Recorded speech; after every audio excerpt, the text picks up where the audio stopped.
ইসলামের ভিত্তি।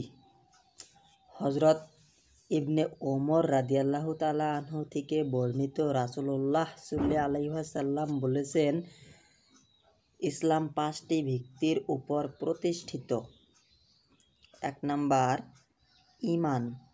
আল্লাহর ব্যতীত মাবুদ নেই এবং নিশ্চয়ই হযরত মুহাম্মদ সাল্লাল্লাহু আলাইহি ওয়াসাল্লাম আল্লাহর রাসূল, এ কথা সাক্ষ্যদান। 2 নাম্বার, সালাত, নামাজ কায়েম করা। 3 নাম্বার, যাকাত প্রদান করা। 4 নাম্বার, রমজান শরীফের রোজা রাখা। 5 নাম্বার, হজ সম্পাদন করা। ইবাদত সমূহের মধ্যে শ্রেষ্ঠ ইবাদত হলো নামাজ, আর সমস্ত ইবাদতের মূল বস্তু হচ্ছে ঈমান। ইসলামের প্রথম ভিত্তিও হচ্ছে ঈমান। প্রসঙ্গক্রমে ঈমান ও আমল সম্পর্কে সংক্ষিপ্ত আলোচনা করা হলো।